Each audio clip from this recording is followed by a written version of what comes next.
Bismillahirrahmanirrahim. Assalamualaikum warahmatullahi wabarakatuh. Selamat pagi ibu-ibu, selamat pagi teman-teman. Hari ini saya akan mempresentasikan tentang metode penelitian etnografi dan etnografi. Sebelum saya mulai masuk ke materinya, saya akan memperkenalkan terlebih dahulu siapa saja kelompok saya. Yang pertama ada Muhammad Rian Alamsyah, yang kedua saya sendiri Fahri Akbar, dan yang ketiga adalah Zahra Mudalifa, dan keempat ada Muhammad Iqbal Fahrezi, yang kelima adalah Al-Fasalam Al-Ghifahri. Ya. Dan bab 1 yang berisikan tentang latar belakang akan dibawakan oleh Zahra. Silahkan Zahra. Baik, bab 1 latar belakang. Yang dari paper ini yaitu metode etnografi adalah suatu metode penelitian yang mengamati dan mengobservasi tingkah laku objek penelitian dengan cara ikut berinteraksi di dalam keseharian dari objek yang kita teliti. Dalam etnografi, peneliti dapat mencari suatu informasi sampai ke akarnya, karena peneliti menerapkan prinsip who do people do what they do. Jadi, peneliti tidak hanya menggunakan pernyataan responden sebagai data untuk penelitiannya, tetapi juga menggunakan hasil dari pengamatan mereka dengan menggunakan foto, simbol, ataupun gambar. Istilah etnografi berawal dari seseorang yang bernama Kozinets.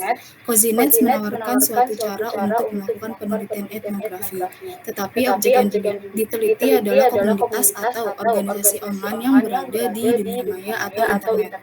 Kozinets menjawab pertanyaan seluruh peneliti yang ingin meneliti komunitas online menggunakan metode etnografi.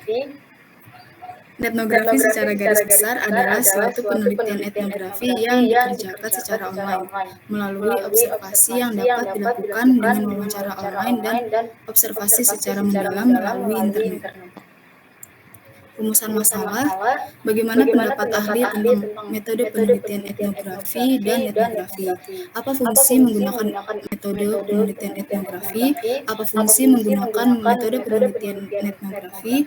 Dan adakah perbedaan karakteristik dari metode penelitian etnografi dan etnografi?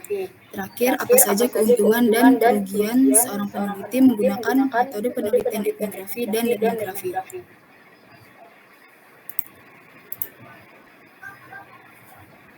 Selanjutnya akan dilanjutkan oleh teman saya.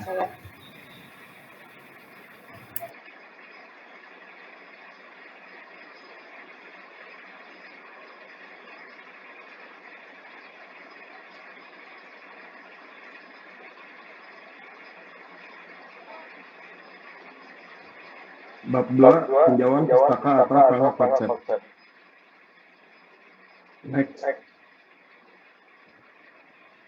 Etnografi adalah kepaduan dari kata etno, yang berarti bangsa, dan grafi, atau menguraikan atau menggambarkan. Dapat disimpulkan etnografi adalah usaha untuk menguraikan atau menggambarkan kebudayaan atau aspek-aspek kebudayaan. Menurut Leong, 1990. Etnografi juga diartikan sebagai suatu bangunan pengetahuan yang meliputi teknik penelitian, teori etnografi, dan berbagai macam deskripsi kebudayaan. Menurut Spradley, 1997. Etnografi komunikasi pada awalnya disebut sebagai etnografi wicara atau etnografi pertuturan, atau dapat dibilang etnografi of speaking. Kalau etnografi dipandang sebagai kajian yang memberikan suatu masyarakat atau etnik, maka dalam etnografi komunikasi difokuskan kepada bahasa masyarakat atau kelompok masyarakat. Menurut Sumarsono, 2002. Istilah etnografi of speaking pada awalnya dimunculkan oleh Del Himes pada tahun 1972, seorang antropologi dan sekaligus pakar linguistik Amerika. Selanjutnya, etnografi. Etnografi adalah cara untuk melakukan penelitian antropologi melalui internet, menggunakan informasi yang tersedia secara publik di mana semua orang bebas berbagi melalui media sosial. Menurut Bayin, metode etnografi menggunakan dan menggabungkan metode-metode yang berbeda dalam sebuah pendekatan tunggal yang fokus pada studi tentang komunitas dan kebudayaan di dunia internet. Metode etnografi digunakan untuk memahami tipe dari relasi sosial pada jaringan sosial seperti media sosial. Syarat melakukan penelitian ini adalah familiar dengan Computer Mediated Communication atau CMC dan menjadi member dari komunitas di media sosial yang diteliti. Etnografi menganalisis struktur dan pola dari relasi antar anggota komunitas yang disebut aktor atau nodus, dan relasi antar anggota disebut kie atau kozit menurut Kozinet 2015. Selanjutnya akan dibacakan oleh teman saya.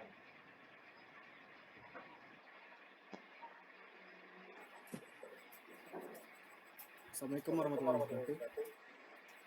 Kita bab 3. Yang pertama ada masalah penelitian. Pada tahun 2017, bentrokan antara dua pemuda desa dari warga desa Simang Parit dan Mauro Panco yang kembali terjadi karena satu kelompok tidak terima ditegur kelompok lain karena mereka merokok pada saat waktu puasa. Yang kedua ada tujuan penelitiannya. Tujuan dari penelitian ini adalah untuk menganalisis perilaku sosial pada anak-anak yang tinggal di Pulau Susi, Lampung. Lalu teori yang terkait dengan penelitian. Menurut Bandura, proses mengamati dan meniru perilaku orang lain sebagai model merupakan tindakan belajar. Sedangkan menurut Beatty, tindakan sosial yang biasanya dianggap sebagai perilaku dan kesopanan, dalam kajian anak usia dini, tindakan sosial merujuk pada bagaimana anak-anak bergaul atau berinteraksi dengan teman sebaya. Yang keempat ada paradigma. Proses terbentuknya perilaku sosial anak tidak terlepas dari nilai-nilai yang ada di masyarakat. Tercapaian perilaku sosial dalam setiap kegiatan yang diikuti oleh anak adalah hal-hal yang terus dibangun dan menjadi kontrol sosial yang ada di bawah diskusi.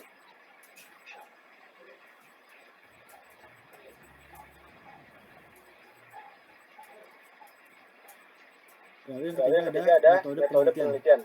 Metode penelitian yang digunakan dalam penelitian ini adalah kualitatif dengan pendekatan etnografi yang bertujuan untuk meneliti kondisi objek yang alamiah. Penelitian ini dilakukan penelitian kolektif dengan menggunakan model dan proses penelitian etnografi dari Stratway. Lalu yang terakhir ada hasil penelitian. Hasil dari penelitian tersebut menyatakan bahwa perilaku anak usia dini di Pulau Susi dipengaruhi oleh lingkungan sekitar mereka. Gambaran perilaku sosial anak di Pulau Susi didefinisikan sebagai perilaku yang terbentuk pada anak usia dini yang mencerminkan perilaku sosial di lingkungan masyarakat sebagai berikut. Yang pertama, perilaku sosial juga terlihat pada anak usia dini, yaitu pada kehidupan sehari-hari anak mau membaur dalam kegiatan atau bermain bersama tanpa membedakan suku, agama, ras, warna kulit, dan usia anak. Yang kedua, menghargai orang lain, berbagi dengan orang lain, bersikap kooperatif dengan teman. Yang ketiga, serta mengenal tata krama dan sopan santun sesuai dengan nilai sosial budaya di Pulau Susi.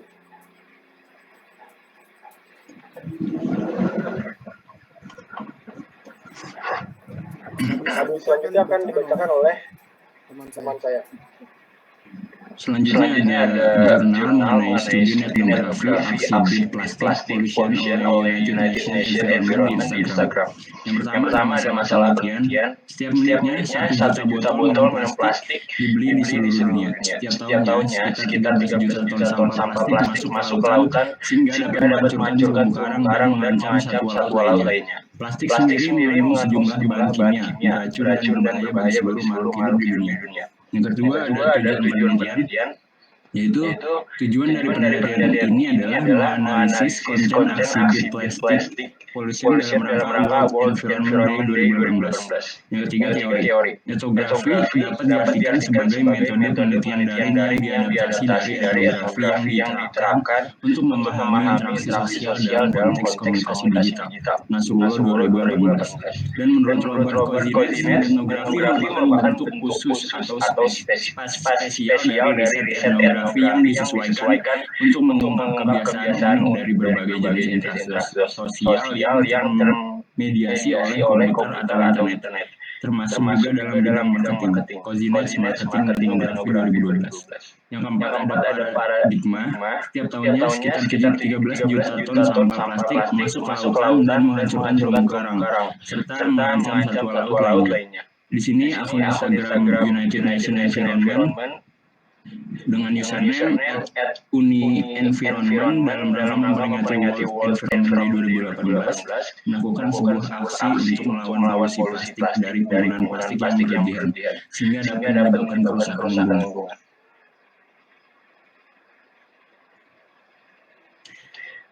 Yang ketiga ada metode penelitian. Penelitian ini menggunakan metode etnografi dan pengumpulan data dilakukan melalui observasi online dengan menggunakan observasi atau wawancara secara online. Teknik ini memaparkan tentang kebiasaan komunitas yang lebih spesifik dan penggunaan teknologi dalam berkomunikasi. Yang keempat ada hasil penelitian. United Nations Environment menggunakan Instagram untuk menyebarluaskan aksi beat plastic pollution dengan mengunggah foto, desain, atau video pendek. Selain itu, dapat pula menambahkan lebih banyak informasi ke unggahan tersebut dengan deskripsi singkat yang ingin disampaikan dan dapat memberikan tema atau topik tertentu pada foto dengan menambahkan hashtag. Pengguna media sosial Instagram oleh United Nations Environment merupakan langkah yang tepat digunakan untuk menjalankan aksi beat plastic pollution ini. Yang terakhir ada kesimpulan akan dibacakan oleh teman saya. Bab 4 atau kesimpulan. Isinya adalah metode penelitian etnografi adalah suatu penelitian yang mengamati dan mengobservasi tingkah laku objek dengan cara ikut berinteraksi dalam keseharian dari objek yang kita teliti. Jika menggunakan metode etnografi, kita akan menerapkan prinsip what do people do, what they do. Sedangkan metode penelitian etnografi pertama kali dicetuskan oleh Cozinets pada tahun 2002. Saat itu, Cozinets ingin meneliti komunitas online, melakukan metode penelitian etnografi, dan akhirnya lahirlah istilah etnografi, yaitu metode penelitian etnografi secara online dengan menggunakan internet. Perbedaan yang terletak pada etnografi dan etnografi adalah objek yang diteliti. Lalu kelebihan yang diperoleh peneliti dalam menggunakan kedua metode tersebut adalah mendapatkan hasil penelitian yang valid dan dapat dipertanggungjawabkan, karena metode ini melakukan observasi secara langsung dengan ikut berinteraksi dengan objek yang diteliti, seperti kasus yang dibedah dalam makalah ini. Kekurangan dari peneliti etnografi dan etnografi adalah jangka waktu yang tergolong panjang. Hal ini merugikan peneliti jika ingin mendapatkan hasil yang cepat. Jangka waktu yang panjang disebabkan karena peneliti harus ikut terjun langsung untuk berinteraksi dengan objek yang diteliti dan melakukan wawancara secara mendalam dengan narasumber untuk mendapatkan hasil yang valid. Terima kasih, mungkin itu saja yang dapat kami sampaikan. Wassalamualaikum warahmatullahi wabarakatuh.